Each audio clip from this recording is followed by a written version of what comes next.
Hello, my name is Bill Haley, and this is for Haley2024 the Movement, Government Reform Ideas. Now, this video is going to be on the rating system with rating floors.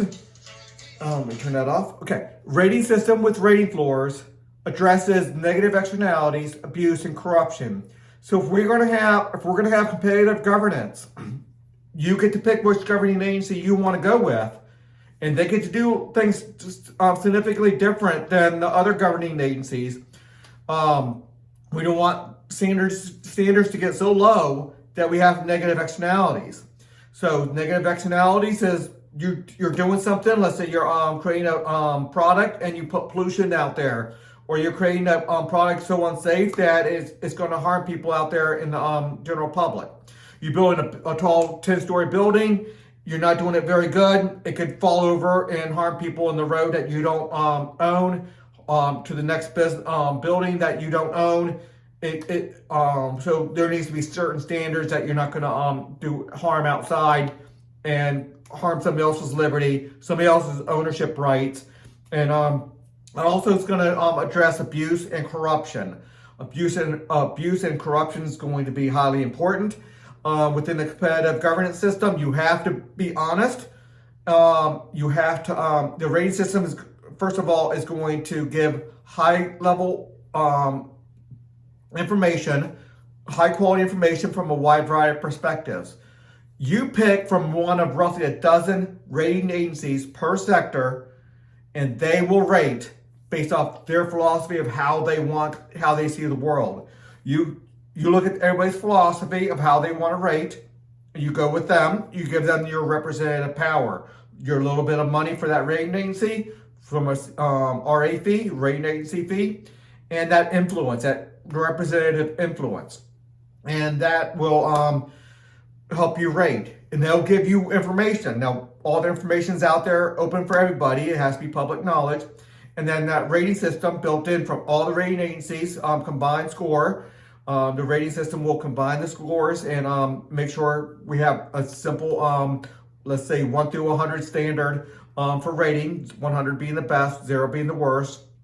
I think we need to come up with one standard. So somebody's not doing colors, somebody's doing 1 through 5, somebody's doing 1 through 10, another person's doing letters and all this other craziness. One standard so people can understand it.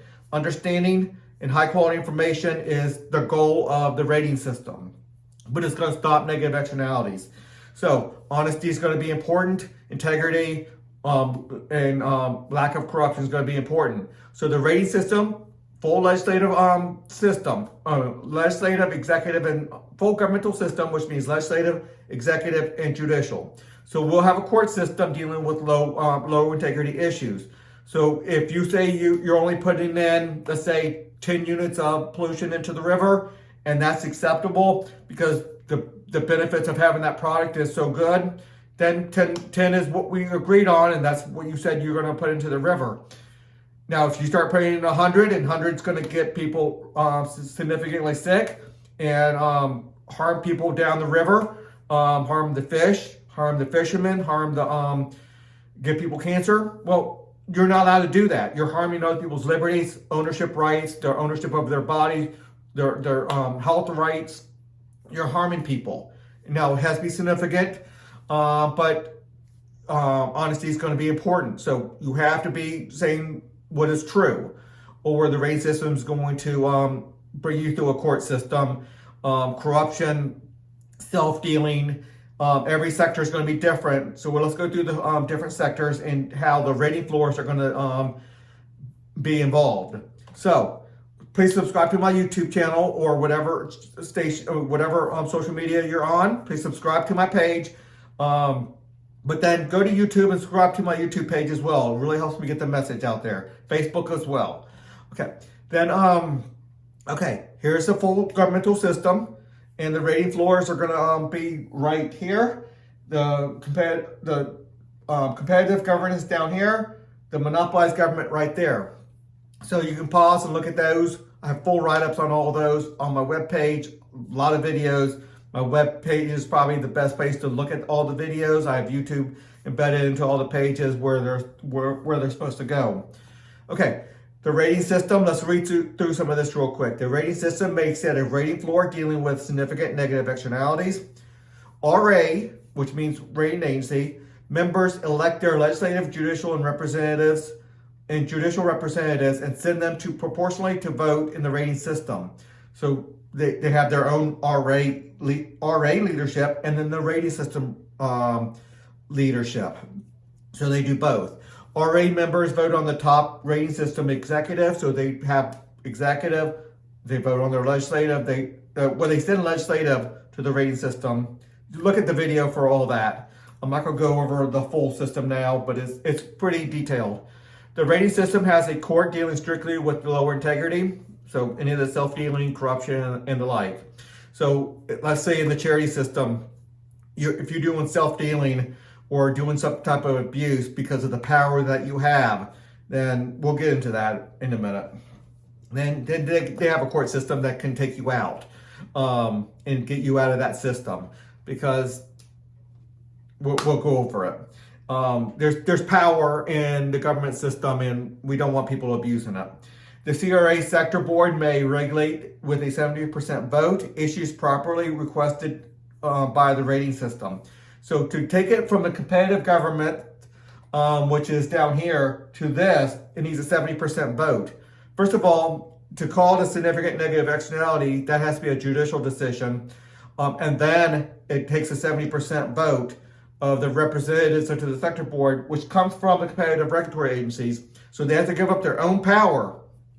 I know people have to give up their own power to go for government, but then we have small government here. They have to give up power to go to the sector board, and that's only, so they're not going to do that very often. If they're going to try to take care of it.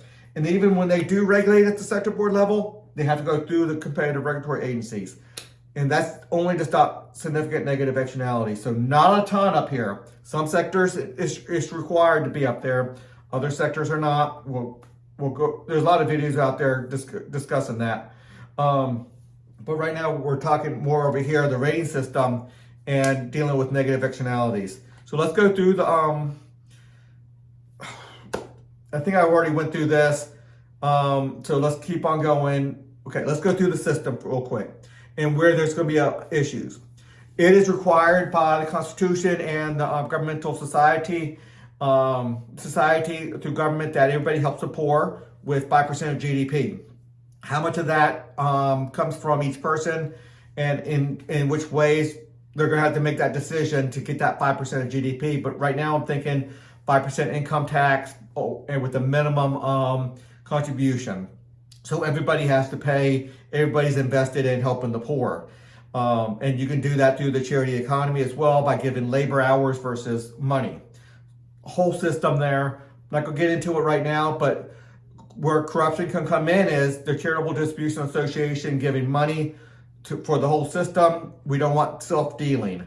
Or the caseworkers, they have a lot of power with their subjective determination, whether or they have the power to say no to helping somebody. So when they have the power to say no, because they want them to get their education, they want them to put work hours in, they want them to have integrity and making some right decisions. So they have the power to say no, but then we don't want them to have the power to say no unless you go cut my own grass, or you give me special favors in inappropriate ways, or whatever the case may be. So there's definitely going to be checks and balances. The rating system is going to come down, and they're going to be able to investigate that, and they're going to make sure nobody's doing self-dealing. They're going to have a tight leash on some of these people who are the caseworkers, who are distributing the money, because they do have that subjective determination and they have that power.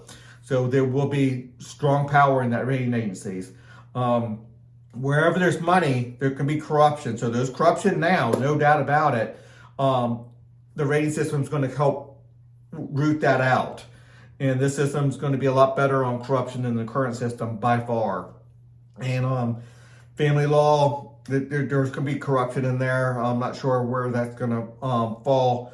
Not getting into that. Obviously, there's going to be there's 5% of GDP going into military corporations. So, I mean, military capability system, then they're funding all that. So with $1 trillion, That's a lot of money. I mean, that's a lot of self-dealing that can happen. So the rating systems are going to be all over every area of the military. And are people patriotic enough? Or are they compromised by foreign powers? The rating system is going to be able to dig down deep into everything and deal with self-dealing, corruption, and the whole 9 yards. Violent crime mitigation system,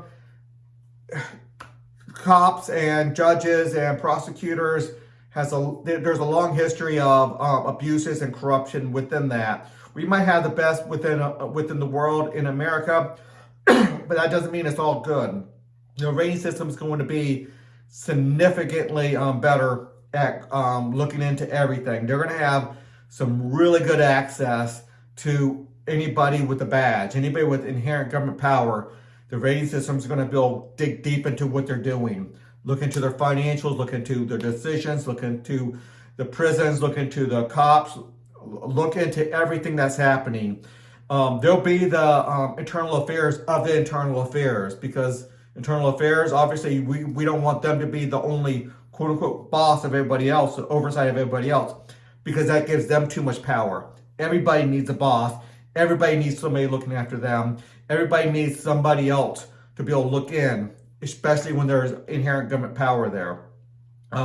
So I'm not talking about people looking into somebody else's private life, unless they have a badge and you see that they're spending $1 million on a $50,000 salary.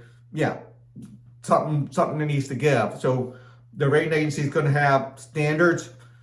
There's going to be a lot of standards and regulations, and the ability to go get a warrant and go through the judicial department is going to have a significant portion of this. Every one of these rating agencies, they have a judicial department. The rating system has a judicial department. Everybody has a judicial branch. So highly important. Prisons and corrections, obviously, it could be wrought with abuse. And the rating system is going to be in there hard, and they're going to be really evaluating everything. The rating system and the rating scores of these prisons, that's going to come with money. The way I have it set up, the structure, the financial structure I have for it, the compensation for the prisons and stuff, people have to pay those fees, but part of that fee is how good your ratings are.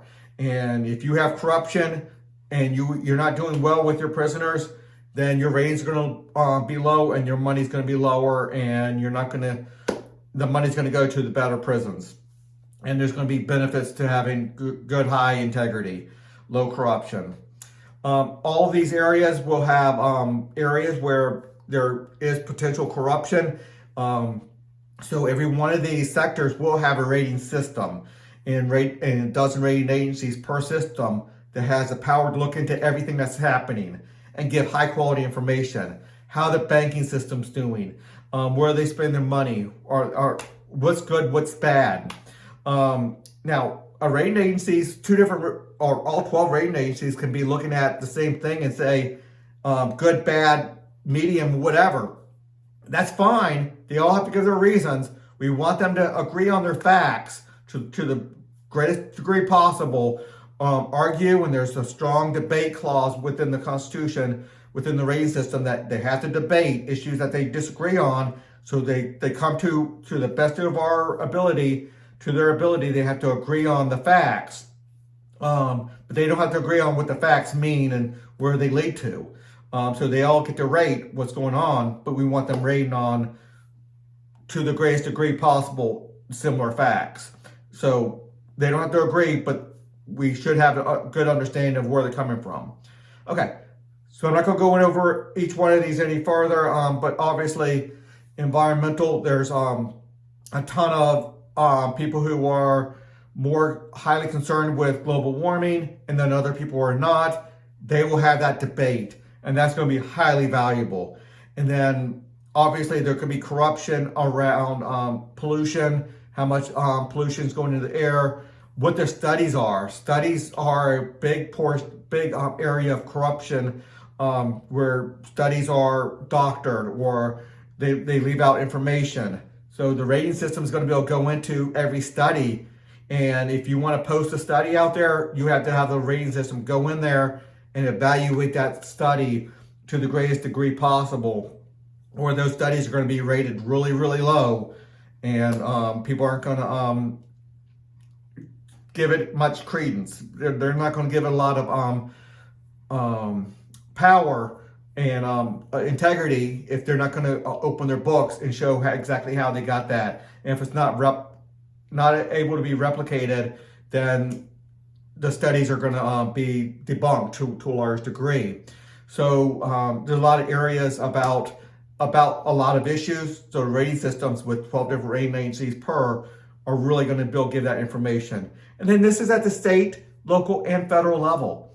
And they deal with a little bit different issues. Federal level for environmental is going to be different than the state level, and state level is going to be different than local level.